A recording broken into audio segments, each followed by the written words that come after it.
Thank you Jesus. Fungua pamoja nami kitabu cha Hesabu.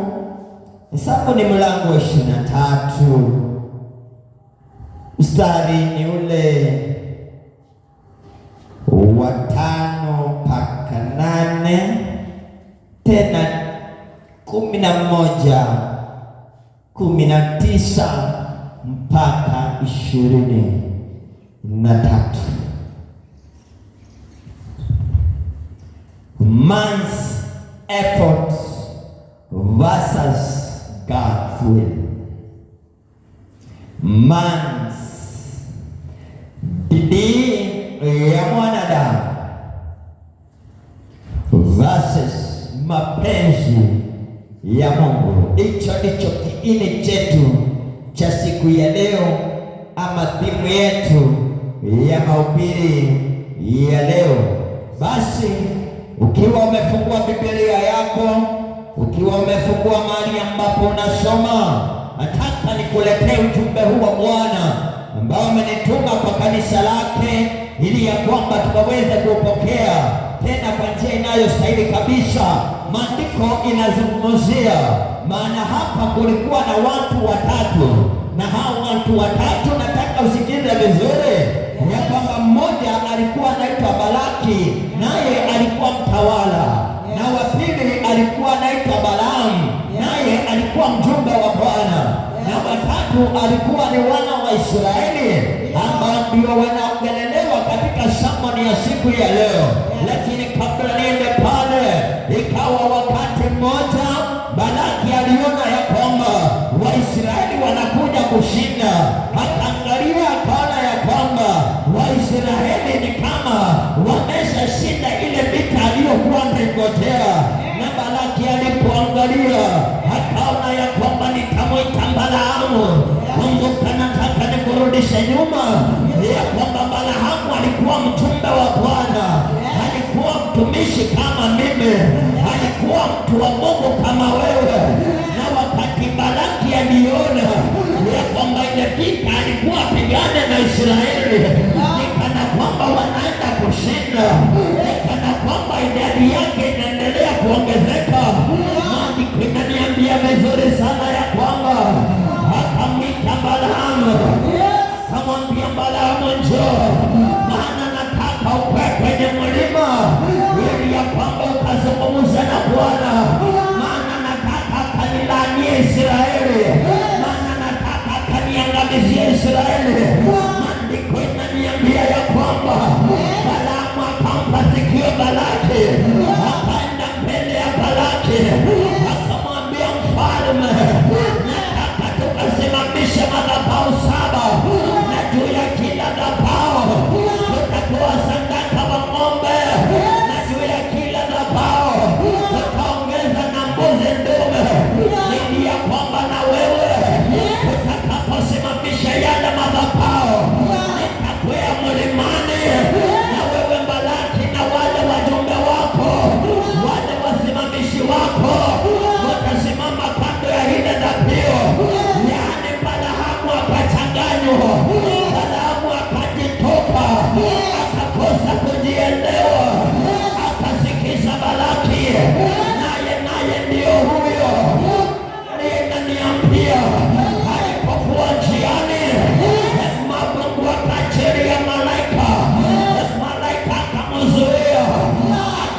yeye ana kigeugeu.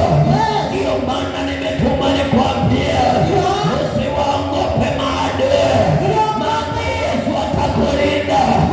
Yeye ni mlinzi wako. Waisraeli walikuwa wamekaa, Waisraeli walikuwa wamesarehe. Kumbe kuna adui ana njama, kumbe kuna adui ana mpango, lakini Yehova inaniambia macho yake hayasinzie. Yeye anaangalia watu wake na mabaya yasije yakawapata. Na haya ndio maombi ninayoyaomba, ule mpango wa Mungu ukae hivyo hivyo, maana maadui wako ni wengi.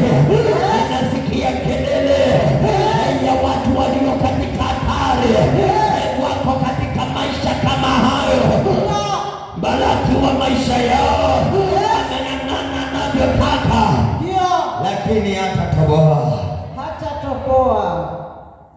Kilichonunuliwa na kuwekwa huru na Bwana, hata maadui waje milioni watakiacha kimesimama. Kweli miyatuteliu ya kwamba mpango wa Mungu huwezi ukabadilishwa na watu wa dunia.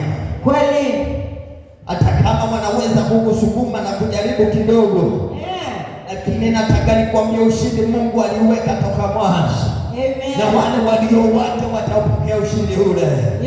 Sikiza Biblia. Bwana akatia neno katika kinywa chake Balaamu, akasema, aje umrudie Balaki ukasema maneno haya. Maneno gani? Akarudi kwake, na tazama amesimama karibu na sadaka yake ya kuteketezwa, yeye na wakuu wote wa Moabu pamoja naye. Bwana akamwambia Balaamu, urudi kwa Balaki ukamwambie maneno haya. Na wakati aliporudi, akapata yeye hapo katika hali ngojea karibu na ile dhabihu ya kuteketezwa, akitarajia ya kwamba alichotaka yeye kitatokea. Bwana Yesu asifiwe sana. Nikwambie usiogope, wacha wangojee pale kama Balaki, maana yeye alitia juhudi akafanya sadaka zake, akaweka kafara zake, akidhania ya kwamba kafara itabadilisha chochote. Nikwambie ni bure na ni bure kabisa. Kile Mungu amepanga ni hicho. Haina haja uogope, haina haja utikisike, maana Kristo amesimama na wewe, hata kuangalia usipatwe na mabaya. Balaamu amepanda mlimani, na Mungu akamwambia urudi kwa Balaki, ukamwambie maneno hayo. Na aliporudi akapata ile jinga iko tu pale pale. Unajua that is the way wanangojea. Maana tulipanga tunangojea litokee, lakini badala ya litokee vile walivyopanga linatokea vile Mungu alipanga. Bwana Yesu asifiwe sana. Wacheni kubabaishwa na kutishwa na watu wa dunia. Wanawaambia nitawaendea mufike, wacha waende wafike. Sisi tulienda mbele yao tukafika na tukarudi. Bwana Yesu asifiwe sana. I know wana wa Israeli walipokuwa wamekaa, kama walipata habari labda wangetikisika, wasema now this is the end of us. Ndio mwisho wetu umekaribia. Lakini mtetezi wetu yu hai. Amen. Bwana Yesu asifiwe sana. Amen. Na Mungu alisema atashindana na kiumbe alichokiumba. Wewe Balaamu ni nani? Balaki ni nani? Na wewe Balaamu ni nani hata ubadilishe mpango wa Mungu? Kuna watu wamefanya kazi hata ambazo sio zao. Wanataka kuingia mpaka kwa kazi yake Mungu. Wanataka kuibadilisha. Wanataka kugeuza. Wao ni vigeugeu. Alafu baadaye wanajificha nyuma ya sadaka. Yaani wana mpango mbaya, lakini wako nyuma ya pulpi. Wako na nia mbaya, lakini wamevaa mavazi mazuri. That is how Balaki was. Aliandaa sadaka ili akubaliwe afanye mabaya. It cannot be possible.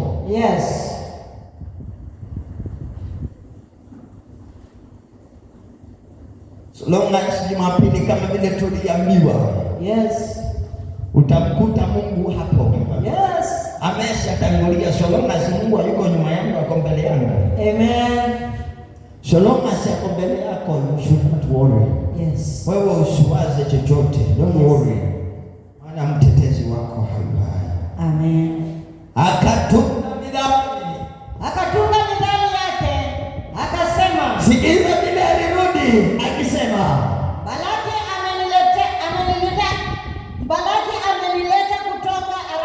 Balaki amenileta toka Aramu, mfalme wa Moabu kutoka milima ya mashariki. Mfalme kutoka kwenye milima ya mashariki. Njoo unilaanie Yakobo, njoo unilaanie Yakobo, njoo unishutumie Israeli, unishutumie Israeli. Nimlaanije yeye ambaye Mungu hakumlaani? Ngojea kidogo hapo, yani angalia vile Mungu ni wa maajabu.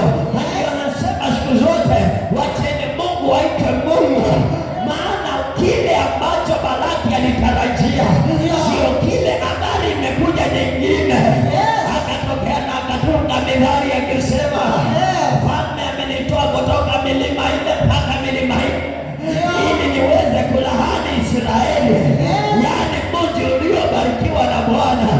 Yani amenitoa, devil is alive.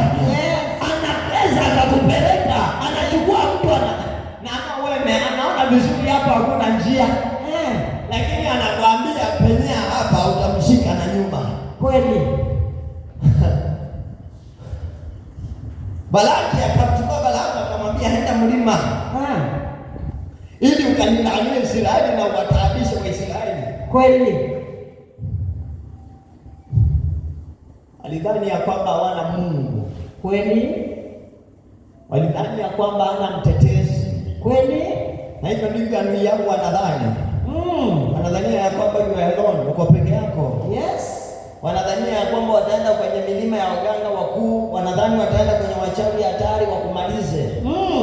Lakini watarudi na habari nyingine kama Balaamu. Yes. Hao ndio watakaoleta habari. Yes. Maana Balaamu ndiye alileta habari. Yes. Akatunga methali, nataka urudie hiyo methali. Sikiza vile alisema.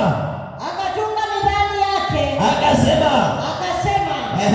Balaki amenileta kutoka Aramu. Amenileta kutoka Aramu. Mfalme wa Moabu kutoka milima ya mashariki. Mfalme wa Moabu kutoka milima ya mashariki. Njoo unilaanie Yakobo. Njoo unilaanie Yakobo. Njoo unishutumie Israeli. Njoo unishutumie Israeli. Yani alikuwa anaongea kama mlevi. Sijui kama ushaikutana na mlevi akiongea peke yake. Anaongeanga hata zile vitu hajaulizwa na mtu. Anaongea mpaka vitu vya ndani vya siri. Hivyo ndivyo ilipatirika. Maana Mungu aliukamata ulimi wa Balaamu. Akasema hautaongea vile unataka, utaenda kusema vile ninavyotaka. Ndio tunaomba Mungu akakamate ndimi zao, wasiongee vile wanataka, wakaongee vile Mungu anataka. Alivyorudi akarudi akisema, mfalme wa Moabu amenileta nikawalaani Israeli na nikamshitumu Yakobo, yani kile kilichofichwa nikawekwa kwa uwazi. Let me tell you, Biblia inasema kilichofanyika gizani kitaletwa katika nuru, katika mwanga. Ndio hiki kinaletwa leo. Walichodhania wamepanga Balaki na Balaamu wawili, ndio hiki Balaamu anarudi akijitangaza. That is how the enemy will come back. Akishatoka mlimani na kukujaribu, ndiye atakayetoa siri na kusema you know what, ni fulani na fulani aliyenitumia, kama ilivyotumika kwa Balaamu na Balaki. Amen. Maana kwa Mungu hakuna siri. Yes. Unaweza ukapambana kujificha, lakini Mungu anajua kufunua. Yes. Maana alikuja ili kile kilicho gizani kikaletwa katika nuru. Amen. Bwana asifiwe. Amen. So don't be worried. Yes. Maana kile Mungu amekipanga ni hicho. 1 Samuel chapter 15 verse 22. Naye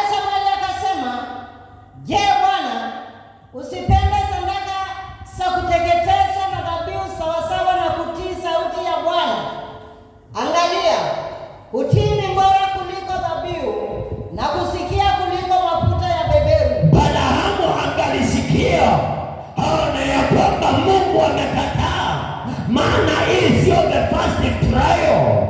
Alikuwa ametry another time. Na Mungu akamwambia stop, this is the chosen nation. Taifa ambalo limechaguliwa na Bwana, limeteuliwa na Bwana. Lakini akadhania ya kwamba kwa kutolea Mungu dhabihu, kwa kutoa kafara ati akasikizwa. In 1 Samuel chapter number 15 verse 22 inasema ya kwamba kutii ni bora kuliko dhabihu, hata kuliko maaramu mazuri. Lakini many of us tuko behind hii. Nitaenda kwake Bwana, nitatoa kafara. Bwana atanisikia. Kweli. Na hujatii. Kweli. Read for me Isaiah chapter 1 verses 19. Hiyo haiko kwa program, imekuja tunataka nikwambie. Chapter 1? Chapter 1 verse 19. Verse 19. Kama mkikubali na kutii, mtakula mema ya nchi. Kama mkikubali na kutii. First Samuel amesema kutii ni bora kuliko dhabihu. Kusikia ni bora kuliko maaramu. Na Isaiah chapter 1 verse 19.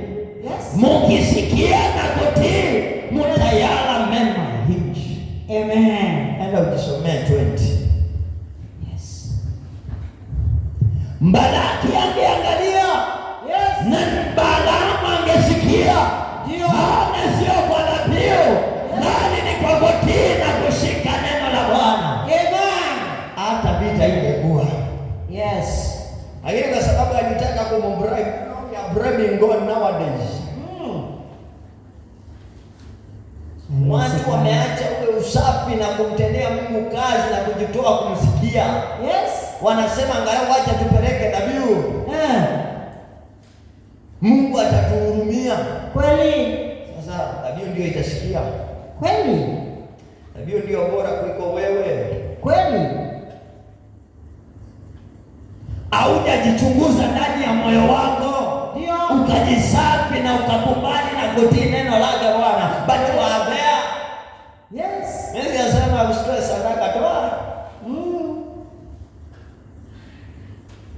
But sio ya kumbribe Mungu, maana mbinguni hakuna corruption. This guy hakuna rushwa mbinguni. Lidhani atampa Mungu rushwa au upendo wake kwa Israeli. Never. And it cannot happen. Endelea. Ni mlaanije yeye ambaye Mungu hakumlaani? Ni mshutumuye yeye ambaye Bwana hakumshutumu? Balaamu akarudi na ile medali yake akauliza, ni mlaanije haje yule Bwana hajamlaani, na nimshtumie haje yule Bwana hajamshtumu? Bwana asifiwe sana. Na ndio nakwambia mpango wa Mungu ni mwema kwako. Maana yeye adui anakupangia mabaya, Mungu ameshapanga mema. Kwa hiyo na ndio maana Mungu akamwambia Musa, waambie wana wa Israeli wasitazame ile nyoka iliyowauma, watazame ile nyoka iliinuliwa kwa ajili yao. Lakini you know the devil anakujanga, anakufunika macho. Kweli. Unaanza kuona ile shida badala ya uone ule ushindi wa Bwana. Anakufunikia hapo, unaanza kulia tu matatizo yenye uko nayo. You know. Badala ya utazame ule uzuri Kristo alikuja nao. Balaamu akasema nitamlaani haje yule ambaye Bwana hajamlaani. Sometimes sisi tunajikosesha. Wewe unajilaani binafsi. Kwa sababu unaona uko na wingi wa maadui. Wewe una give up. Unasema no, this I cannot make it. Wewe ushajilani tayari. Ushaweka kwa mind yako ukasema now this problem hapa ni kama nipo nitakufika. Who said so? na Mungu anasema ako na mpango mzuri. Kweli. Balaamu ni mjumbe wa habari hii. Ndio. Hata kama ametumika kule, Mungu amebadilisha, amekuja kumuuliza, nimlaaniaje yule ambaye Bwana hajamlaani? Kweli. Bwana asifiwe sana. Amen. Tena nitamshtumu aje? Kweli. Yule Bwana hajamshtumu. Yes. Tuache kazi ya Bwana ndio mwenyewe ifanye. Amen. Kule ambako hujapewa nafasi, maana Balaamu aliangalia akaona, nao nikienda kulaani na Bwana hajalaani nitaangamizwa. Yes. Nikienda kushitumu na Bwana hajashitumu nitaangamizwa. Yes. Akasema acha nirudi. Akarudi. Balaamu ananiambia nilani aje yule Bwana hajamlaani? Kweli. Balaki ananiambia nimshtumu yule Bwana hajamshtumu? Kweli. Akamwambia iwezekani. Hivyo ndivyo Bwana analinda watu wake. Amen. Bwana Yesu asifiwe sana. Amen. Hata wakijaribu kupenya anapata kuna ukuta, Mungu amekujengea ukuta. Yes. Wewe uko pande ile na adui akopandia wewe akafuka. Amen. Kungekuwa na freeway. Yes. Na Israeli hawangekuwa na mapatano na Mungu. Wangelaaniwa na wangeshtumiwa. Yes. And that is why nakwambia saa zote kama laini ya Mungu. Yes. Kuna vitu uone Mungu anaviona. Ndio maana nilikwambia akiwa hapa mbele. Ndio. Zile miiba ziko hapa mbele anaenda akifagia. Yes. Wewe unaona maisha yako inaenda vizuri. Ndio. Unaona maisha yako tu iko sawa. Yes. Haiko sawa kwa sababu yako, iko sawa kwa sababu ya yule aliye mbele yako. Kweli. Lakini wewe ukishamweka nyuma sawa. Yes. Ndio maana unaona ikienda inakudunga unasema wewe nililaaniwa. Wewe nilirogwa. Hakuna kuroga, ni vile ulimwacha Mungu mbali.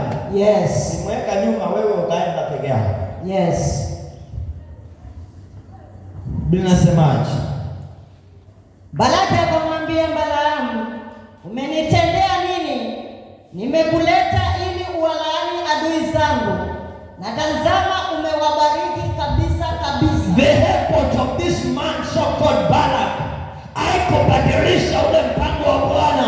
Akajiwa na maswali kwa Balaamu. Akamuuliza, umenitenda nini jamani? Nilikuita ili unilaanie adui zangu, lakini wewe umewabariki kabisa kabisa.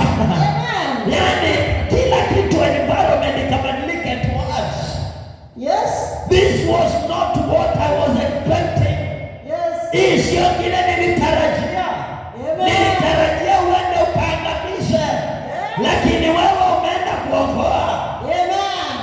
Maana mpango wa adui ni mbaya tu, hakuna mpango mwema wa adui. Yes. Adui hana chochote chema. Ndio. Hata kama anakutumia atakutumia na kudamba kutupe. Yes.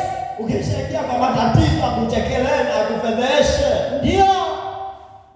But at this time, yes, maana God's will haiwezi kubadilishwa. Amen. Bonge haiwezi. Yes. Jamaa akauliza, ni nini hii? Kweli. What is this you have done? Ni nini umefanya sasa? Kweli umenitendea nini? Nilio naona kihesabu gharama. Yes. Imagine madhabahu 7, kila madhabahu ilikuwa na ng'ombe na mbuzi. Yes. Anaangalia vile amezichoma lakini hakuna majibu. Yes.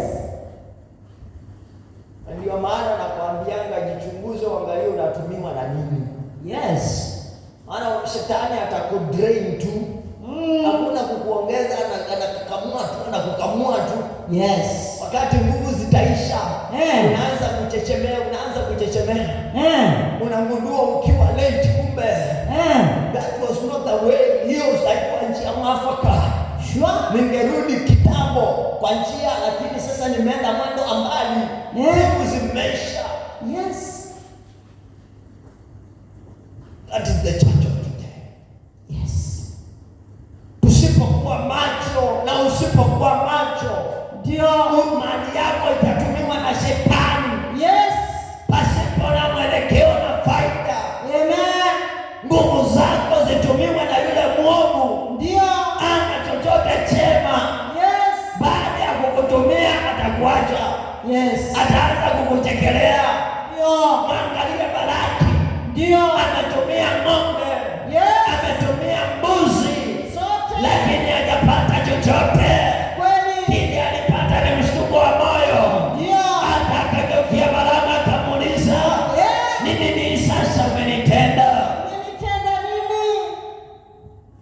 Do you think alilala kweli usingizi wa amani?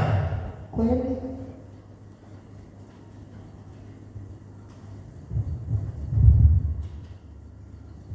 Kwa sababu ni wewe umejipeana, basi ni wale wako. Kweli.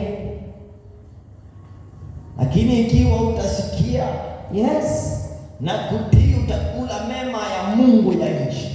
Amen. 20 inasema hapo Isaya chapter 1, lakini ukikataa na kufanya moyo wako kuwa mgumu, utamalizwa kwa upanga.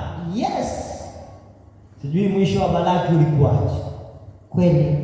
Lakini hebu tusikie katika Isaya 14:27. Maana Bwana wa majeshi amekusudia, naye ni nani atakayelibadili? Na mkono wake ulionyoshwa, ni nani atakayeungeuza nyuma? Yaani kama Mungu ameshakusudia, ni nani anaweza kubadili? Kweli. Na ikiwa osha kukuokoa, ni nani awezaye kurudisha nyuma? Kweli. Unajua ya kunyosha mkono. Unajua mwanadamu nyosha hii. Unajua mwanadamu anaweza akanyosha mkono tukaushika tukaurudisha nyuma. Anaweza akatoa hela akupe, mwingine akarudisha mkono. Lakini wa Mungu akinyosha, hata yule rais mkubwa, hata yule mfalme Charles, hawezi akaurudisha nyuma. Bwana Yesu asifiwe sana.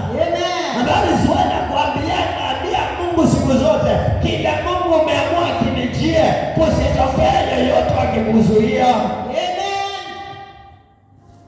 God naimba baraka zako ni zako, usichoke. Mungu akisema ni zako, bila shaka ni zako. Salama zisiumejuni simdani, salama zimetoka kwa Mungu, zikiwa zimegawa zije kwako, ni za kwako. Amen. Hata ile muganga wa Tanzania hawezi akisibadilisha. Amen. Hata kama zitadelay, zitafika tu. Maana Mungu alisema, let me tell you. Look the son of Hannah. Mungu alipanga atakuwa na mtoto. Atakama kwa miaka 80. Hata 90. Maana akufa moyo aliendelea na maombi. Maana alichopanga Mungu kiwacha kwake akimpata. Amen. The problem na sisi ni kwamba tunakata tamaa mapema. Tunakufa moyo, usharusha mikono na unasema no, it is like now nitakufa tu maskini wewe. Ninakufa ina impression. Nani alisema? Mungu hajasema hilo. Hilo ni lako, umekata yako. Acha yako. Na unajua jana nilikuwa nafanya nini? Nikawa ninawaza kuhusu kuandika Biblia. Nikauliza kwa nini hatukupewa huo uwezo kuandika Biblia? Kweli. Nikaanza kuniambia. Kwa sababu wanadamu wana kelele mingi ya kujijazia. Ungeandika mpaka majina ya watu. Kweli. Bwana Yesu asifiwe sana. Amen. Na unajua hiyo ni kudoubt, na udoubt ule Mungu wako. Kama Jumapili vile Waisraeli walifanya.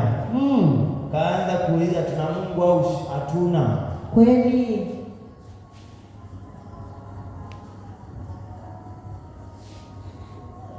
Maana uelewi mpango. Kwa sababu wengi pia hawasomi neno lake Mungu. Ndio wakaelewa mpango wa Mungu ni gani, maana majibu ya maisha yako hapa.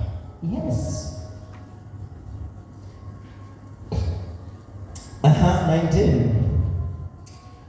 Mungu si mtu aseme uongo. Mungu sio mtu aseme uongo. Wala si mwanadamu ajute iwapo amesema. Wala mwanadamu ajute iwapo amesema. Atalitenda. Iwapo amenena, hatalifikiliza. Hesabu anatuambia ya kwamba Mungu sio kama mwanadamu. Haja kukudanganya wewe. Alilolisema atalitenda. Alilolisema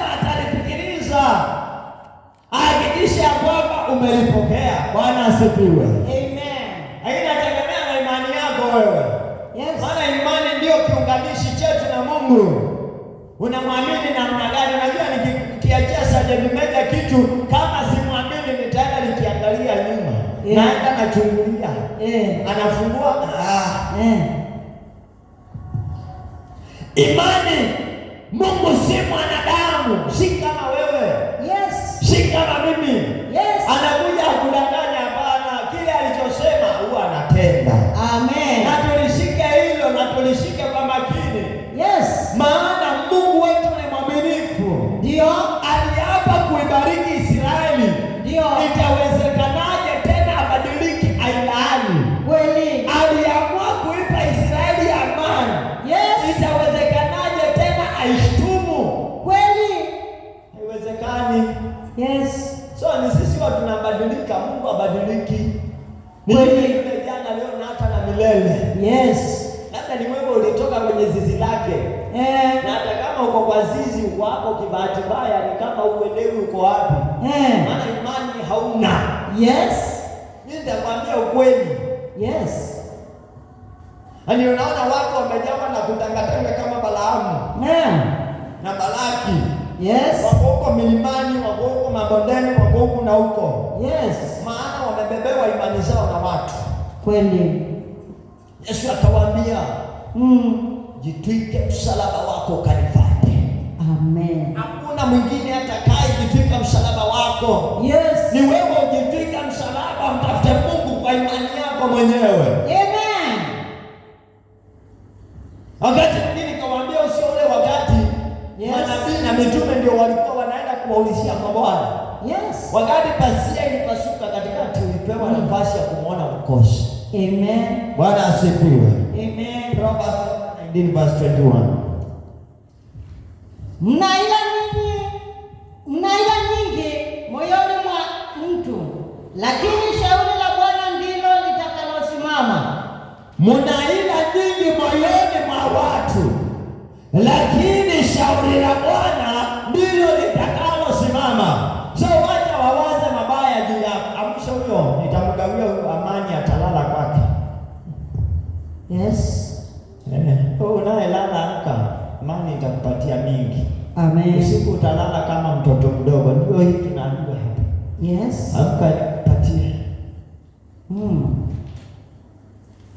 Moyoni mwa mwanadamu mnaila nyingi na uovu mwingi, lakini ni shauri la Bwana. Proverbs inasema hiyo, ni shauri la Bwana litakalosimama. So wawaze watakavyowaza, wacha wanene watakavyonena, na hiyo shauri lile la Bwana alilosema, hilo ndilo litakalotokea. Hilo ndilo litakaloamuliwa ndani ya maisha yako, na hilo ndilo litakalokuwa. Kwa hiyo usiogope chochote. Wewe simama na Yesu, naye atasimama na wewe. Amen. Tetea Yesu, naye atakutetea. Hivyo tu. Nikaa vikao vya usiku akipanga vile watakuharibia mjina na kukuharibia maisha. Kuna kikao kimekaliwa mbinguni. Na hicho kikao hakina hao. Ni cha Mungu peke yake.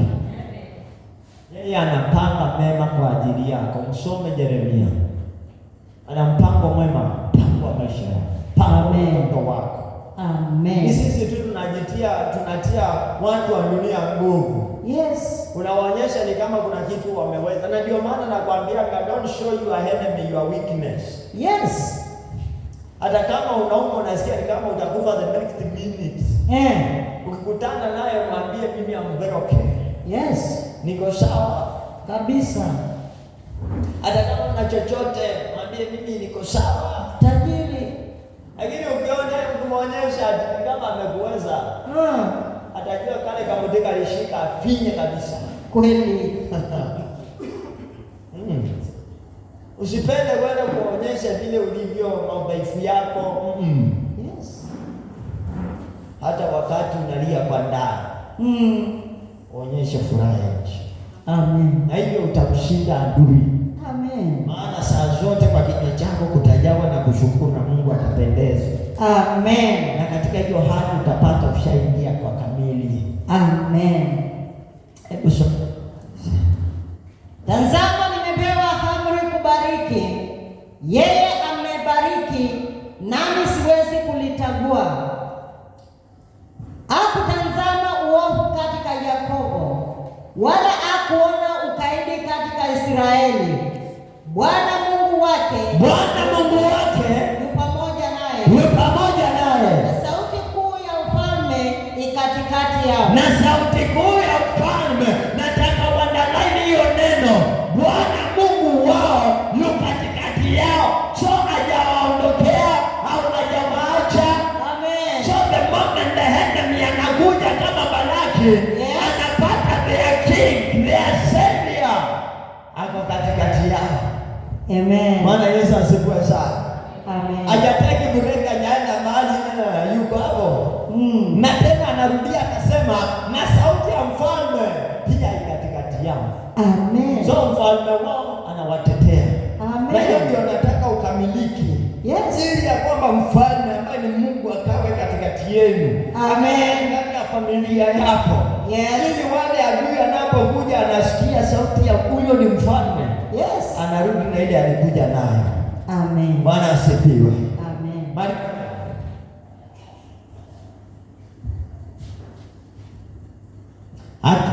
Mungu amewaleta kutoka Misri, naye ana nguvu kama nguvu za nyati. Hakika hapana uchawi juu ya Yakobo, wala hapana uganga juu ya Israeli. Sasa habari za Yakobo na Israeli zitasemwa. Na ni mambo gani aliyoyatenda Mungu? Ni mambo gani aliyoyatenda Mungu? Balaamu akamwambia yule gaidi Balaki, hakika hakuna uchawi juu ya Israeli, wala hakuna uganga juu ya Yakobo. Ikiwa Mungu alisema, hakika amesema. Na kutoka sasa habari za Israeli zitasemwa. Amen. Ni mambo gani Mungu aliyoyatenda? Yes. Haleluya. Amen. Kutoka sasa habari za Israeli zitasemwa. Amen. Maana Balaki alijaribu uganga. Yes. Akajaribu uchawi. Yes. Balaki akajaribu kafara. Yes. Akajaribu corruption. Yes. Haikupenya. Ndio. Lakini sauti ya mfalme aliye juu, ndio sauti ya Mungu wao, yes, ndio iliyosikika. Ndio. Wacha sauti ya Mungu wako ikasikika. Amen. Wacha sauti ya Mungu unayemwabudu leo, yes, ikasikiwe. Ndio. Na wakaiogope. Amen. Wakaseme hapana. Yes. There is no God zone. Yes. Haitawezekana. Ndio. Vile ulinituma kumwaripia. Yes. Vile ulinifanya hivi na vile. Ndio. Sikuweza.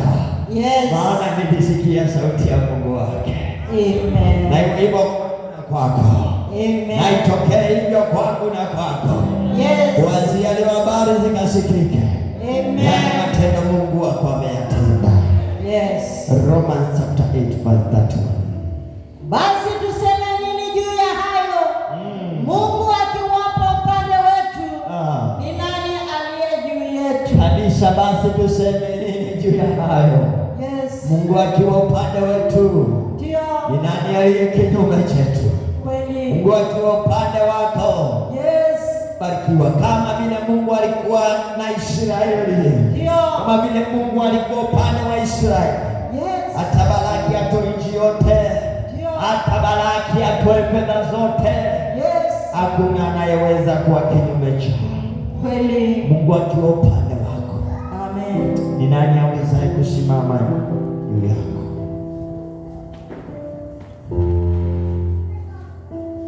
Mungu akiwa pamoja nawe, yes, na Mungu akisha kukubariki, ndio, ni nani awezaye kukulaani? kweli. Romans 8:31. Tunapoenda kuomba,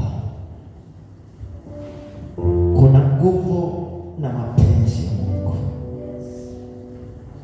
Na sasa ndio nataka ubainishe, uone utatumia bidii ya mwanadamu, na ujue bidii ya mwanadamu ndio iliyokuwa ya Balaki na pia Balaamu. Walijikaza sana, lakini hawakuweza. Mapenzi ya Mungu ndiyo yalipenya. Na hii leo ndio tunataka tukaambie Mungu mapenzi yako ndio tunataka katika maisha. Ndio tunataka katika maisha. Inawezekana kwamba umeng'ang'ana sana, umejaribu sana hata kwa watoto, kwa bidii yako mwenyewe, lakini imeshindikana. Sasa nitupishe mapenzi ya Bwana. Sasa nituache mapenzi ya Mungu. Sasa nituache ile will of God ifanyike katika maisha yetu. Na hakika tutaona mema. Na hakika tutashuhudia makuu ya Bwana ikiwa tutaacha mapenzi ya Mungu. Maana angalia, mapenzi ya Bwana yalibadilisha kinywa cha Balaamu, hata akarudi akamwambia, nilaanije yule bwana yako mlaani, nishtumie yule ambaye Bwana hakumshtumu. Hiyo ndio maombi tunayoenda kuomba. Amen. Mapenzi ya Mungu yamebadilisha hata ndimi ya adui. Mapenzi ya Mungu yanabadilisha hata wazo ya yule mwovu. Wakati ndio huu tunapoenda kuomba, tunapoenda kuitia jina lake Mungu. Mapenzi yake yakafanyika. Amen. Na wema wake ukaweza kutukia.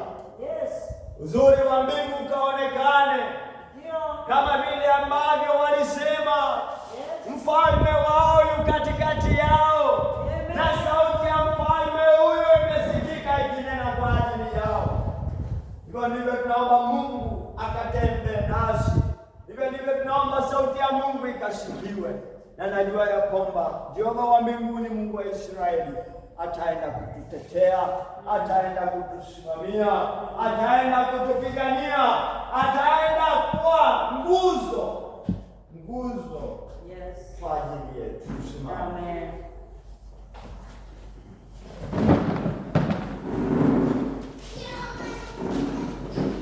Ndio wakati madhabahu ya Bwana ndio haya. Mimi sijui wamekujaribu mara ngapi. Balaki ilikuwa mara ya kwanza, mara ya pili alijaribu mno, lakini alipata ile alilolisema Mungu toka mwanzo. Nilo hilo, hajabadilisha maamuzi yake, hajabadilisha mawazo yake, ni yale yale. Wakati ndio huu, madhabahu ya Bwana ndio haya.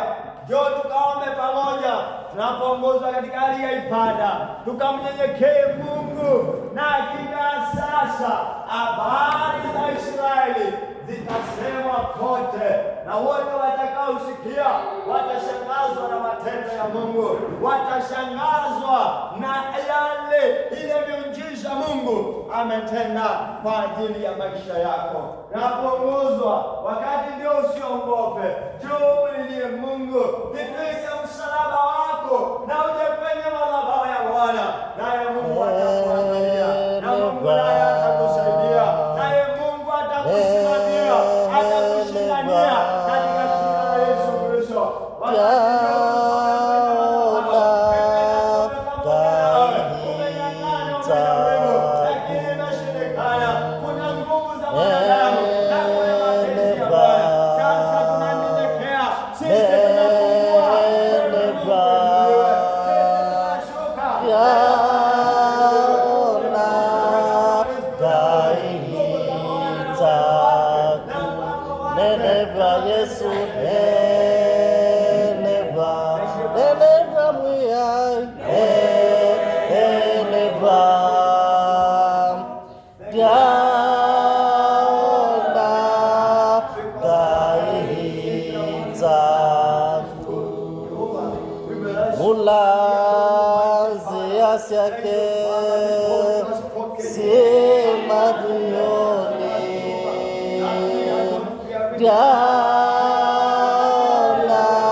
Ulautia siamadhi madigo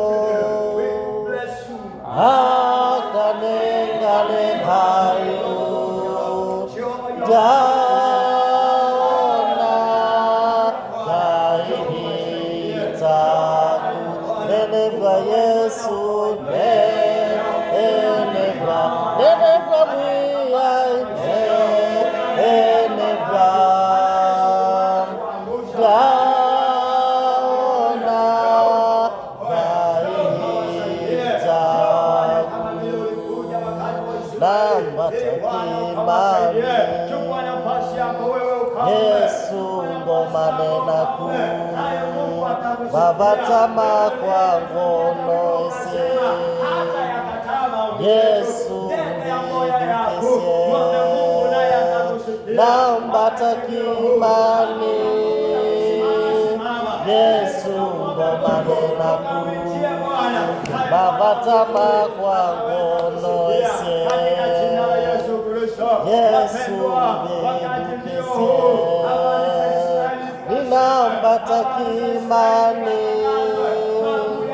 Yesu ngomane naku babatama kwa ngomose Yesu mbidukese utonyata kuvikwando onisine samainea nitonyata kuvikwando onisine samainevya utevyo wa mundu wemevaka utevyo wa kundu wemevaka naenge mundu nusonokasya naende mweya ilusonokasya nambatakimani Yesu ngomane naku babatama kwa ngono ese Yesu mbidukise nambatakimani Yesu ngomane naku babatama kwa ngono ese Yesu mbidukise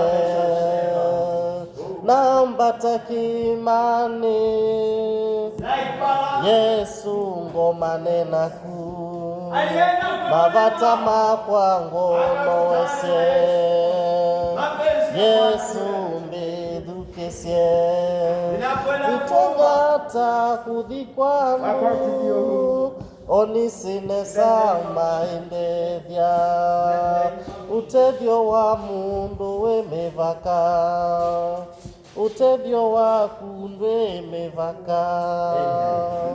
Takatifu Baba wetu na Mungu wetu wa mbinguni, litukuzwe sana jina lako, jina kuu kupita majina yote. Maana hata mipango ya adui haiwezi ikapenya, hata mawazo ya wanadamu waovu haiwezi ikatimilika. Lakini Bwana ukasema mpango wako ndio utakaofanyika. Maana Bwana kile ambacho umebariki hakiwezi kikalaaniwa, na kile Bwana ambacho umekipa amani hakiwezi kushtumiwa. Mungu wa Israeli, kumbe unatuwazia mawazo mema, hata wakati Balaki anapanga kutoa kafara zake, hata wakati anatoa sadaka tuharibiwe. Bwana wewe unatupangia mawazo ya amani. Jina lako litukuzwe Mfalme. Maana sasa habari za Israeli zitatangazwa juu ya matendo makuu ambayo umetenda, juu ya miujiza ambayo umetufanyia. Wale waliongojea tulaaniwe, waone ya kwamba tumebarikiwa na wewe. Wale ambao walidhania ya kwamba tutaangamia, waone ya kwamba tumeinuliwa kwa neema ya Bwana, katika jina la Yesu Kristo. Ndio maana tunakusema Mungu aliye hai, ukae katikati yetu kama ulivyokaa kwa Israeli, ukae katikati yetu kama ulivyokuwa na wanao, ili Bwana wakasema ya kwamba hapo hatuwezi tukapenya.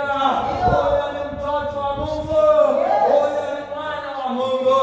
Bwana uwasaidie watu wako, ndio hao umenyenyekea, ndio hao wamekuja kwa madhabahu, ndio wale wameketi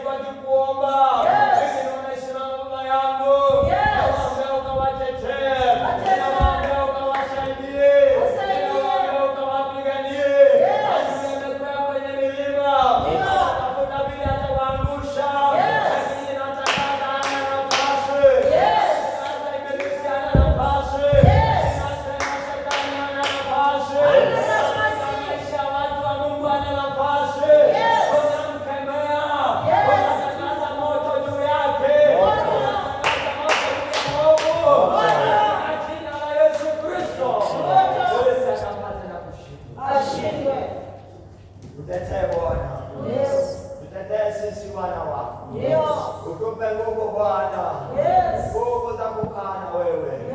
Utupe nguvu Bwana, nguvu za kumshinda adui. Maana ni wengi wanaotutakia mabaya, wengi wanaotaka kutumaliza, wengi wanaokweli waangalie kwamba tumeenda chini ya kaburi.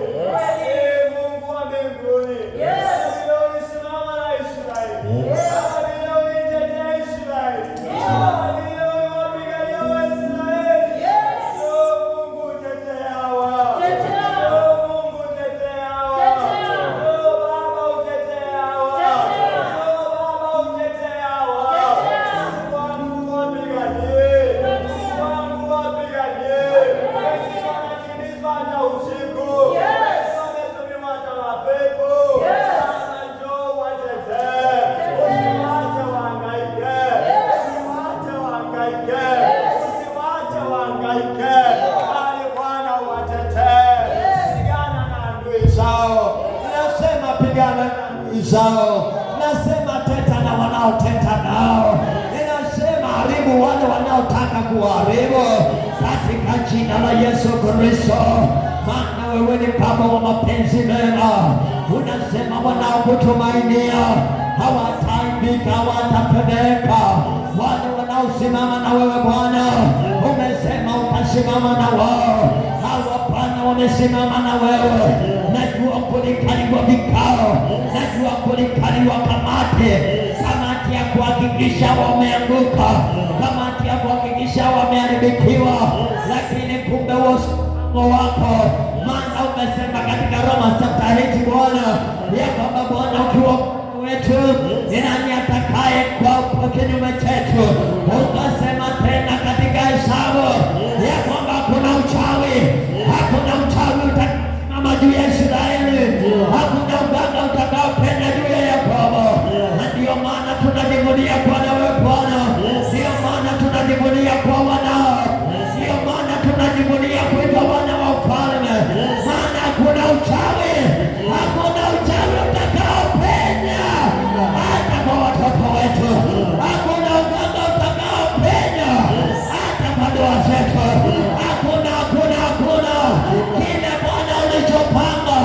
Ninatangaza kitatokea hicho, ninatangaza kitakuwa ni hicho kwa jina la Yesu Kristo. Wana waliokaa kubadilisha, waliharibu najua uliharibu muda wako, maana mpango wa Mungu ni ule ule.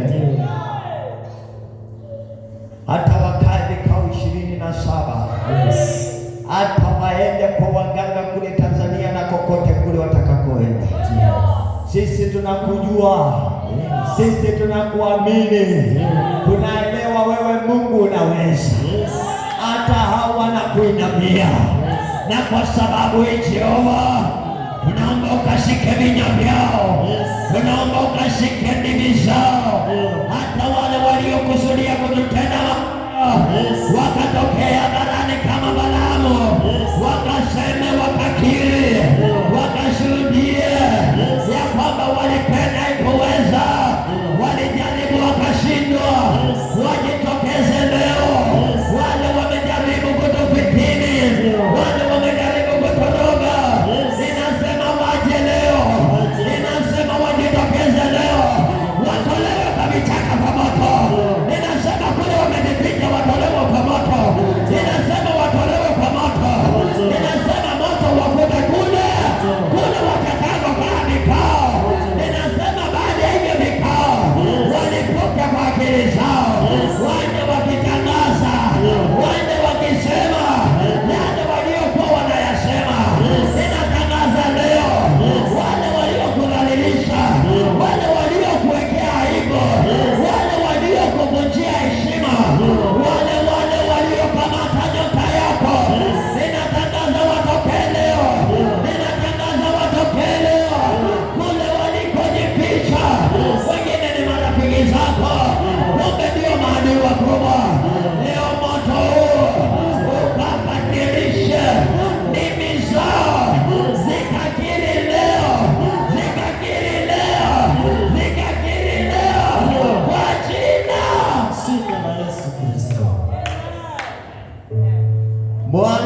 wametutengenezea njia. Vinyangalika wametokea kule walikotoka, wanataka kuiziba. Wametuwekea vikwazo barabarani, hata wakati tunapojaribu kuendelea, Bwana wanatuzubaisha. Leo hii ninasema, leo hii kile walichopanda ati tuvuke, ninasema ndio watakaovuka na wanao. Maana wewe Bwana sisi utatutangulia. Ninasema wao ndio watakaovuka na wanao. Kile walichokoroga tume sisi tutakinywa hicho, wao na wanao ndio watakaokinywa. Kile kilichotoka kwa Bwana ndicho tutakaokunywa. Kile tumepangiwa na Jehova ndicho tutakachopokea. Hata kama wametutenga, hata kama wametutupa, hata kama wametukataa, Jehova hajatukataa, Jehova hajatutupa. Habari wafikie wao ya kwamba tuko salama, hata baada ya kutoka kwao tuko na amani nyingi kuliko vile tulikuwa kwao. Hata baada ya kutoka kwao wakidhania tutahangaika, ninatangaza tumepata amani kupita kiasi kwa jina la Yesu Kristo. Wengine waliondoa misaada kwenu, wakadhania ya kwamba mtakufa. Daudi alisema, sitakufa, nitaishi nisimulie mapenzi na makuu ya Bwana. Hautakufa, na hata ile siku waliopanga ukufe, ninasema hautakufa. Kwa mapenzi yao utakufa, kwa jina la Yesu utaishi, utasimulia makuu ya Bwana. Wale waliotaka uabudu, hautawaabudu. Ninasema hautawaabudu, utaabudu Mungu aliye hai, na atakupa kile unachotaka kwa jina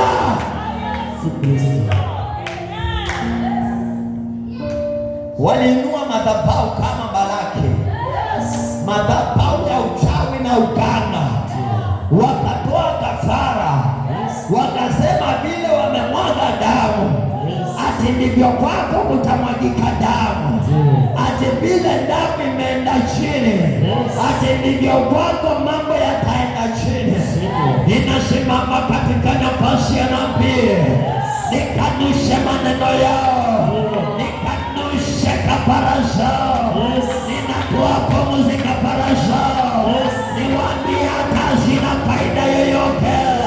Ninaharibu madhabahu yao, ninaharibu madhabahu yao, ninaharibu madhabahu yao, ninaharibu kafara zao, sadaka walizotoa kwa waganga, sadaka walizotoa kwa waganga, sadaka walizotoa kwa uchawi, hati ili mimi na wewe tuharibikiwe. Ninatoa pumzi kafara hizo, they are meaningless now, hazina maana yoyote, they are vanity of vanities. Katika jina la Yesu ninaingia katika spiritual realm, ninaona zile walizotuma kwa hanga, ndio maana mambo yamezuka.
Pokea.